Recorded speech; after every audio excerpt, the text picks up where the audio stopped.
POCSO प्रकरणातील फरार police शिपाई जेरबंद 20 दिवसांच्या शोध मोहिमेनंतर नांदेडमधून अटक. अकोला जिल्ह्यातील बाळापूर पोलीस ठाण्यात दाखल असलेल्या पोक्सो व आत्महत्येस प्रवृत्त केल्याच्या गंभीर गुन्ह्यात तब्बल 20 दिवसांपासून फरार असलेल्या पोलीस शिपायाला अकोला पोलिसांनी नांदेड जिल्ह्यातून अटक केली आहे. पोलीस दलातील कर्मचारी असल्याने तपास पद्धतीची माहिती असलेल्या आरोपीचा शोध घेणे पोलिसांसाठी मोठे आव्हान ठरले होते.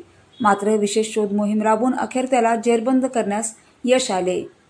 पोलिसांनी दिलेल्या माहितीनुसार 12 जुलै 2026 रोजी बाळापूर पोलीस ठाण्यात गुन्हा क्रमांक 505/2026 अंतर्गत भारतीय न्याय संहिता कलम 69, 64, 108 तसेच पोक्सो कायद्याच्या कलम 4 व 6 अन्वये गुन्हा दाखल करण्यात आला होता.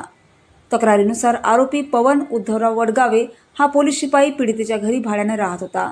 त्याने अल्पवयीन मुलीसोबत प्रेम संबंध प्रस्थापित करून तिचे लैंगिक शोषण केल्याचा आरोप आहे. त्यानंतर विवाहास नकार दिल्याने पीडितेने गळफास घेऊन आत्महत्येचा प्रयत्न केला. उपचारादरम्यान तिचा दुर्दैवी मृत्यू झाला. गुन्हा दाखल होताच आरोपी आपल्या मूळ गावी जिल्हा नांदेड येथे जाऊन फरार झाला. प्रकरणाचे गांभीर्य लक्षात घेऊन पोलीस अधीक्षक अर्चित चांडक यांच्या आदेशानुसार उपविभागीय पोलीस अधिकारी गजानन पडघन, स्थानिक गुन्हे शाखेचे पोलीस निरीक्षक नितीन लेवरकर आणि बाळापूर पोलीस ठाण्याचे पोलीस निरीक्षक प्रकाश सोडगी यांच्या नेतृत्वाखाली विशेष शोध मोहीम राबविण्यात आली. या मोहिमेसाठी 5 विशेष पथके तयार करण्यात आली होती. 6 अधिकारी व 25 पोलीस कर्मचाऱ्यांनी तांत्रिक विश्लेषण आणि गोपनीय माहितीच्या आधारे हैदराबाद, कोइंबतूर, बेंगळुरू, मुंबई, नांदेड व हिंगोली येथे शोध मोहीम राबवत आरोपीचे नातेवाईक आणि मित्रांची चौकशी केली.